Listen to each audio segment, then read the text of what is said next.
Good morning students, Gayatri school Sanchore के YouTube channel में आप सभी का स्वागत है। द समिट विद इन का हिंदी ट्रांसलेशन हमने पिछले वीडियो लेक्चर में समाप्त किया। आज हम अपने इस वृत्तांत की यात्रा वृत्तांत की समझ के आधार पर जो हमने अब तक पढ़ा, इस पाठ में जो हमें समझ में आई इसकी विषय वस्तु, उसके आधार पर कुछ बहुविकल्पी प्रश्न जो है उनका उत्तर देने का प्रयास करेंगे। आपके सामने कुछ ऑप्शन है, उसमें से जो राइट है उसको आपको जो है वो कोष्टक में पढ़ना है। तो एक एक को समझने का हम प्रयास करेंगे और आपको कौन सा सही लगता है वो आप खुद जो है वो, हालांकि आपने प्रैक्टिस कर ली होगी, प्रयास किया होगा, अगर कर लिया है तो आप इससे मिलान करें आपके कितने सही हो रहे हैं। तो देखिए, पहला प्रश्न हम स्टार्ट करते हैं। पूछा है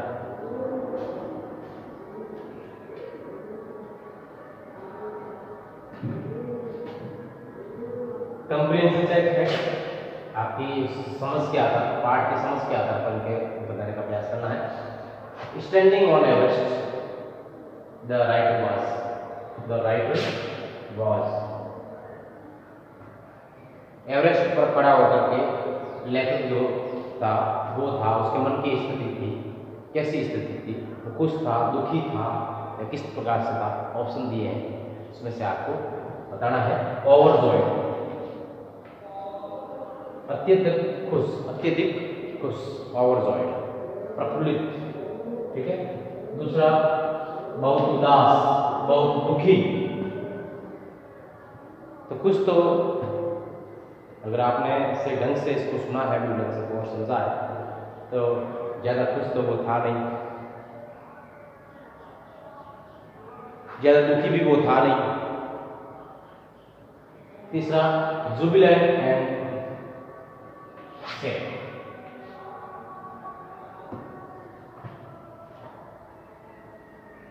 खुश और दुखी। तो अब मालूम होगा, वैसे तो आपने वीडियो लेक्चर को सुना होगा और ट्रांसलेशन को समझा होगा, तो आपको मालूम है कि लेखक ने कहा था कि शिखर पर पहुंचने के बाद एक खुशी होती है शिखर पर पहुंचने की, लेकिन उसके साथ में उदासी भी होती है, दुख भी होता है। मतलब दोनों स्थितियाँ वहाँ पर जाने के बाद होती है, केवल खुशी ही नहीं होती है, दुख भी होता है। और वो उस दुख का वगैरह का, उदासी का जो है उसमें वर्णन लेखक ने आगे किया था बाद में। लेकिन अपन को यहाँ पर बताना है कि वहाँ पर लेखक कैसे था, दुखी था, खुश था, कैसे किसी स्थिति में था, उसकी मन की स्थिति कैसी थी, मनोस्थिति या मनोदशा कैसी थी, उसको बताना है। तो इसके लिए करेक्ट जो ऑप्शन होगा वो होगा ऑप्शन नंबर 3, ठीक है। फिर है second, the emotion that grieved him was one of, भावना, the emotion that grieved him was one of, एक भावना जिसने उसको जकड़ लिया था, एक भावना ने उसको अत्यधिक जकड़ लिया था, वो भावना कौन सी थी वो आपको इस ऑप्शन में से बतानी है। विक्ट्री ओवर हर्डल्स, हर्डल्स का मतलब कठिनाइयां होती है, कठिनाइयों पर विजय, पहला ऑप्शन। तो ये उसकी भावना, अगर आपने ध्यान से पढ़ा है तो थी नहीं, कठिनाई पर विजय की उसकी भावना थी नहीं। Humility and sense of smallness, तुच्छता की भावना और विनम्रता की भावना, और जॉय ऑफ डिस्कवरी, या खोज करने की, शिखर पर पहुंचने की और शिखर की खोज करने की खुशी। तो ये भी शिखर की खोज करने की खुशी भी उसको थी। एक चीज उसने बताई थी, आपने ध्यान से सुना है तो मालूम होगा कि उसने कहा था कि वहां पर पहुंचने के बाद सबसे तीव्र भावना जो मेरे मन में थी वो थी विनम्रता की भावना। और उसने ये भी बताया था कि व्यक्ति वहां पर पहुंचने के बाद उसको महसूस होता है कि व्यक्ति जो है वो अपने परिवेश से ऊपर आकर के वहां पहुंचा है, तो उसको उस व्यक्ति को आभास होता है कि वो कितना इस संसार का तुच्छ प्राणी है, कितना छोटा प्राणी है इस संसार का। स्मॉलनेस जो है उसको व्यक्ति को मालूम होता है। और ह्यूमिलिटी यानी विनम्रता, तो ये चीज जो है उसने लेटर में बताई थी। और ये ऑप्शन जो है इसका सही होगा, ऑप्शन नंबर 2। ठीक है, अब जो है आपके सामने the summit of the mind, the summit of the mind refers to, मन का शिखर से क्या मतलब है, मन का शिखर किस लिए आया, मन का शिखर का मतलब क्या होता है। तो आपको इसमें से जो आइटम्स जो है वो उचित है, जिनका मन के शिखर से संबंध है, उनको जो है वो पहचानना है। और मन के शिखर से संबंधित नहीं है, नॉट रिलेवेंट है, उसको आपको अलग करना है। तो कौन कौन से नॉट रिलेवेंट है वो देखेंगे, पहले तो समझेंगे इनको। ग्रेट इंटेलेक्चुअल अचीवमेंट्स, महान आध्यात्मिक उपलब्धि, सही है, वहां शिखर पर पहुंचना और उसके बाद जो है गतिविधियां उसने की थी, देवताओं का आभार माना था उन्होंने,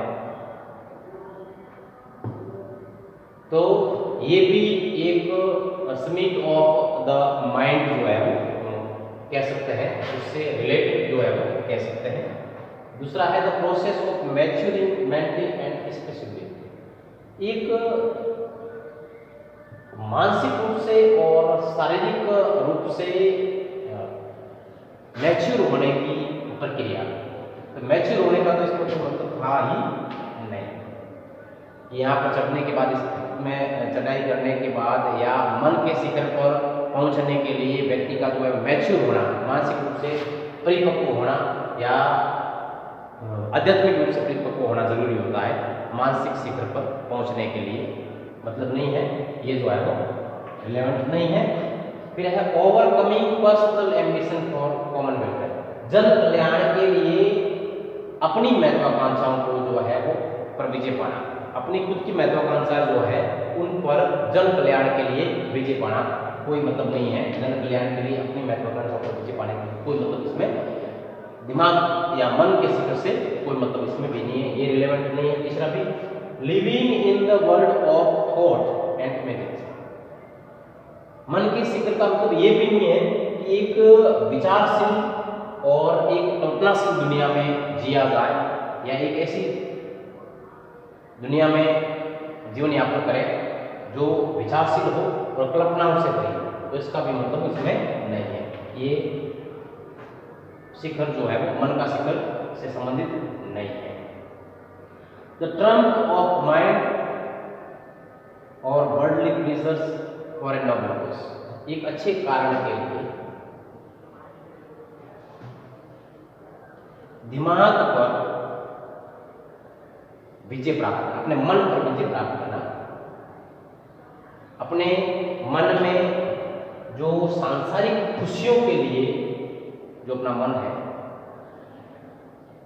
मन में कई इच्छाएं होती है, सांसारिक खुशियों के लिए कई कामनाएं होती है, कई इच्छाएं होती है मन में, उन इच्छाओं पर अच्छे कारणों के लिए विजय पाना माइंड से संबंधित है। मन के शिखर को समझने के लिए अपनी इच्छाओं को नियंत्रित करना जरूरी है। ठीक है, तो ये रिलेवेंट है। A fuller knowledge of oneself, व्यक्ति को अपने आप का, स्वयं का संपूर्ण नॉलेज होना, संपूर्ण ज्ञान होना, ये भी जो है रिलेवेंट है। तो ये रिलेवेंट है छठा। पांचवा रिलेवेंट है, पहला रिलेवेंट है। तो रिलेवेंट कौन सा नहीं है, इसमें ऑप्शन आपके आएंगे, ऑप्शन नंबर 2 रिलेवेंट नहीं है, 3 भी रिलेवेंट नहीं है और 4 भी रिलेवेंट नहीं है। तो इसके लिए आप आइटम्स जो है वो उत्तर में आपके आएंगे, आइटम्स उत्तर में आएंगे आइटम नंबर 2, आइटम नंबर 3 और आइटम नंबर 4। ये जो है नॉट रिलेवेंट है और ये इसका आंसर है। तो ये आपके जो है वो कंप्रीहेंशन चेक वाले जो है वो कुछ क्वेश्चंस थे। तो आप इसका स्क्रीनशॉट लें और आपने जो प्रैक्टिस की है, जो आपने काम किया है, मैंने कहा था कि आप इसको पहले प्रैक्टिस करना, देखना और उसका उत्तर ढूंढने का प्रयास करना, तो आपने किया होगा।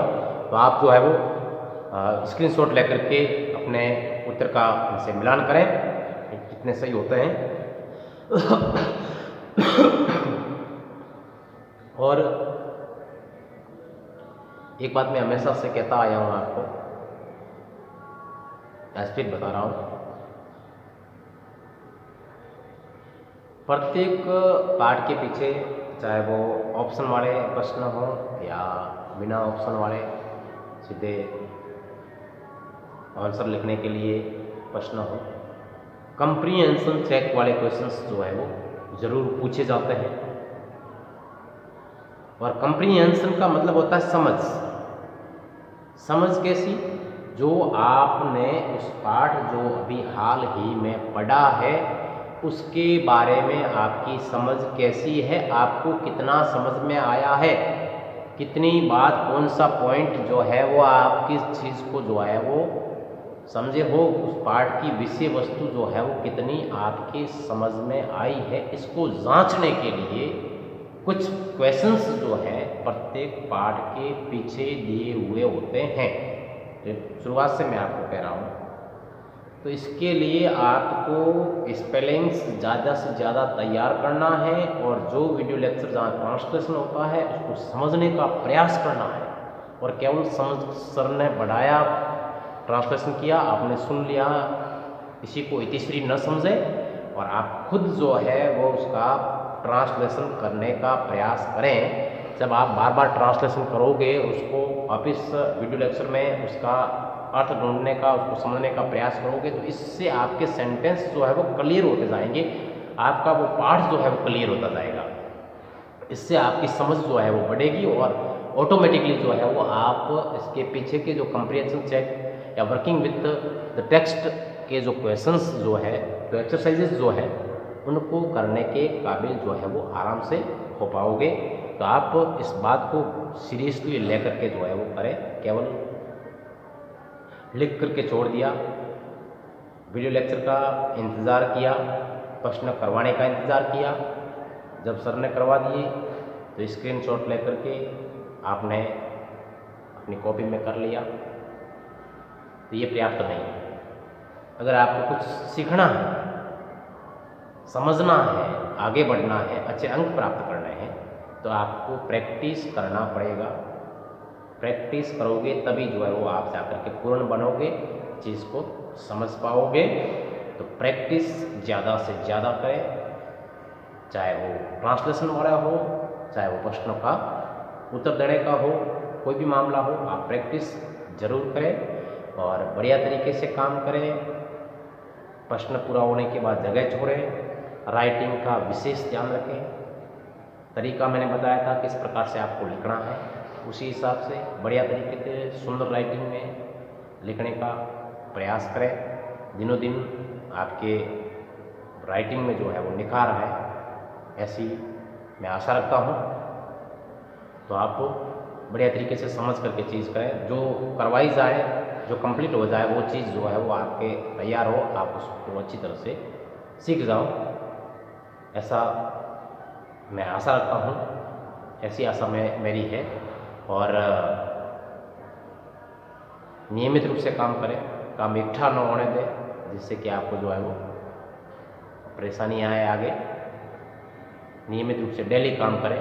हो सकता है कभी एक आध दिन जो है एक आध वीडियो लेक्चर छूट गया तो उसको जो है वो आगे वाले के साथ में कर लें, लेकिन डेली का जो है वीडियो लेक्चर जो है 10-15 मिनट का होता है, उसको आप डेली करते रहोगे तो आपकी कोई परेशानी नहीं होगी और आसानी से और अच्छी राइटिंग में कर पाओगे। इकट्ठा काम होने पर राइटिंग आपकी बिगड़ेगी और आप उस चीज़ को समझ भी नहीं पाओगे। तो इसके साथ ही आज का वीडियो लेक्चर जो है वो हम यही समाप्त करेंगे। नेक्स्ट हम वर्किंग विद टेक्स्ट के जो क्वेश्चंस हैं उसको लेकर के फिर अगले वीडियो लेक्चर में फिर मैं प्रस्तुत होऊंगा। तब तक के लिए थैंक यू।